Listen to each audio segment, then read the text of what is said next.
They called it the purest bloodline in the South. 7 generations without a single outsider.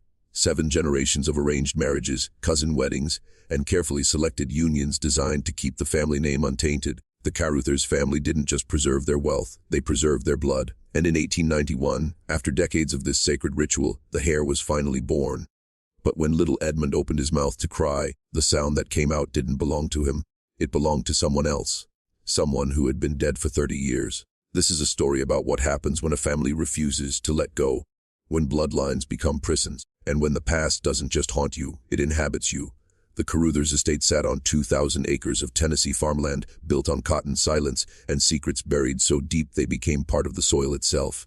The family patriarch, Nathaniel Caruthers, had one obsession: purity. Not just of race, though that was part of it, but purity of lineage. He believed that mixing blood with outsiders weakened the soul, that every generation should marry within the family, or as close to it as the law would allow. His children married their cousins. His grandchildren did the same, and by the time Edmund was born, the family tree didn't branch anymore.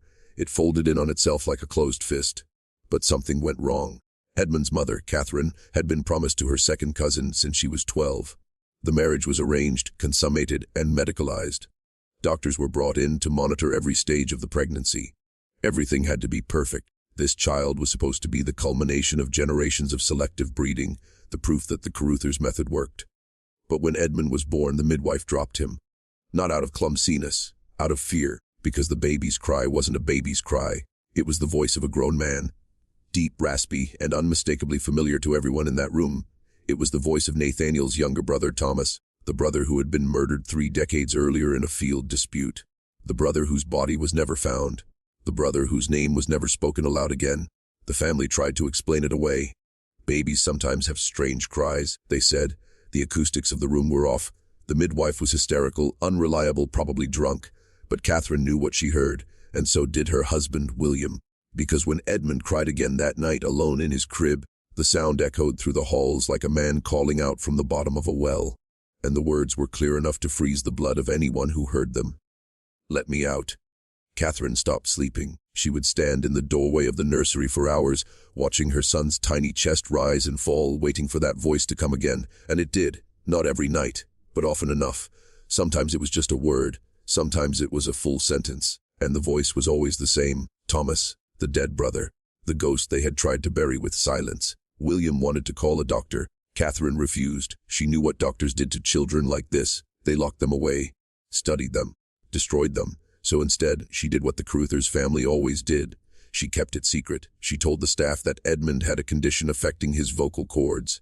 She forbade anyone from entering the nursery without permission, and she began to research the family history in ways she had never been allowed to before. What she found made her wish she hadn't looked.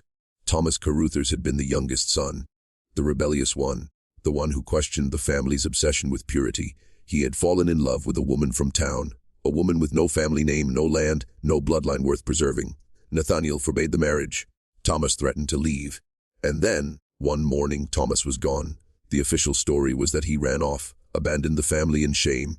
But the whispers said something else. They said Nathaniel had taken him into the fields, that there had been a confrontation, that Thomas had been buried somewhere on the estate, his name erased, his existence scrubbed from every record. Catherine found letters, hidden in the attic, tucked inside a Bible that hadn't been opened in decades. Letters Thomas had written to his forbidden love, letters that ended abruptly, and one final letter, unfinished, written in a handwriting that grew more frantic with each line.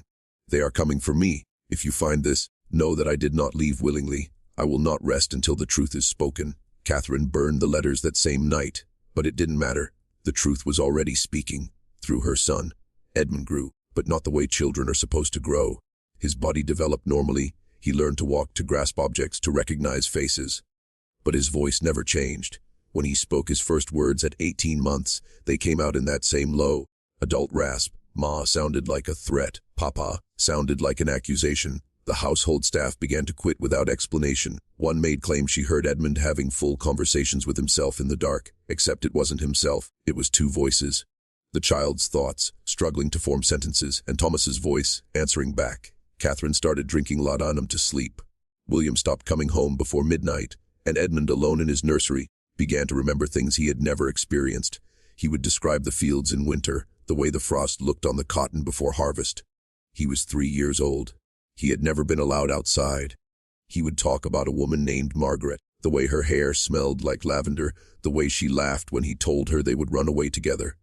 He would cry, not with a child's frustration, but with the deep, guttural sobs of a man who had lost everything. And when Catherine tried to comfort him, he would look at her with eyes that didn't belong to a little boy, eyes that held decades of rage. "You let him do it," the voice said one night. Edmund was 4. He was sitting in his bed, hands folded in his lap like an old man at a funeral. "You all let him do it, and now I'm trapped in here, in this bloodline, in this body." Catherine ran from the room. She told William they had to send Edmund away, to a hospital, a sanitarium, anywhere. But William refused. The Caruthers family did not send their children away. They did not admit weakness. They did not let the outside world see their flaws. So Edmund stayed, and the voice grew stronger. By the time he was 7, Edmund rarely spoke in his own voice anymore. Thomas had taken over. He would sit at the dinner table and recount memories that belonged to a dead man. He knew where the old tools were kept in the barn. He knew which floorboards creaked in the hallway. He knew the names of horses that had been sold before Edmund was born, and one day he told them where the body was. "Under the oak, the one by the eastern fence, 3 feet down, you'll find me there. And when you do, you'll understand what you created." William didn't dig, but Catherine did. Late one night, with a shovel and a lantern, she went to the oak tree. She dug until her hands bled, and 3 feet down, just as the voice had said, she found bones. A skull with a fracture through the temple. A ring still on one of the fingers. Thomas's ring. The one Nathaniel said he had taken with him when he ran away. Catherine buried it again. She never told William what she found, but Edmund knew, because Thomas knew. And from that night on, the voice stopped sounding angry. It started sounding victorious. Edmund turned 10 the year his father died. William Caruthers collapsed in his study, clutching his chest, surrounded by ledgers and land deeds and bottles of whiskey he thought no one knew about. The doctor called it a heart attack. Catherine called it mercy, because William had started hearing the voice too. Not from Edmund, from the walls, from the fields, from the air itself. He told Catherine, 3 days before he died, that Thomas was waiting for him, that he could feel him in the house, move in through the rooms at night, standing at the foot of their bed. William died looking at something no one else could see, and his last words were not for his wife or his son. They were an apology.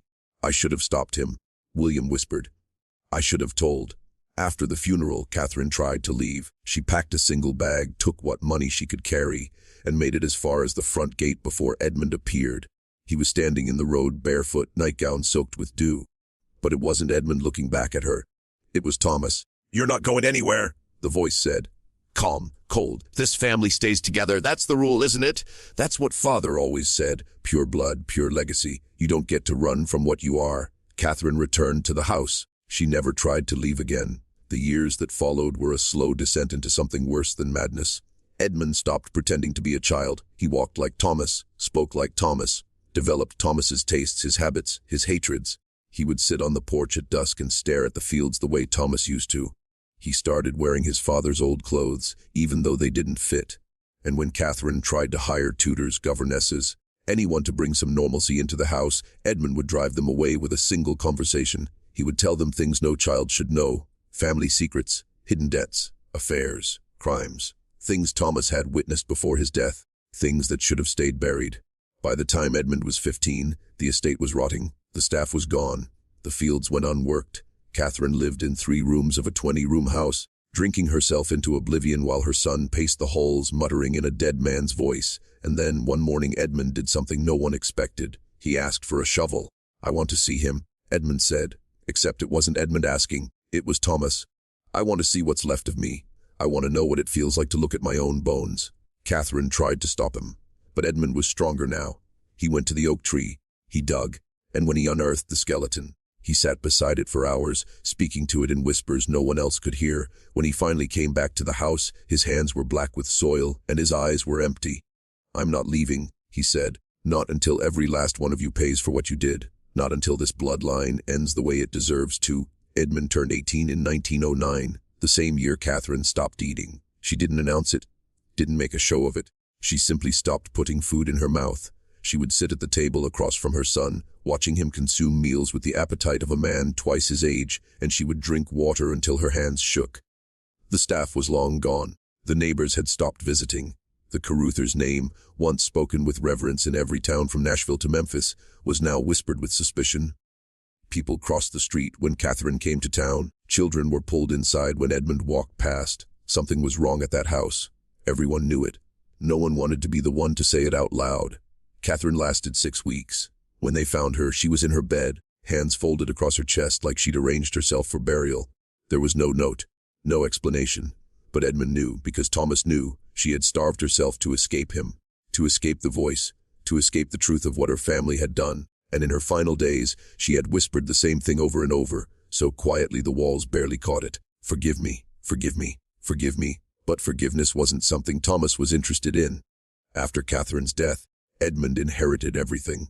2,000 acres, the house, the name, and the curse that came with it. He lived alone in that decaying estate for 3 more years, and in that time, he did something the family had never allowed. He started talking.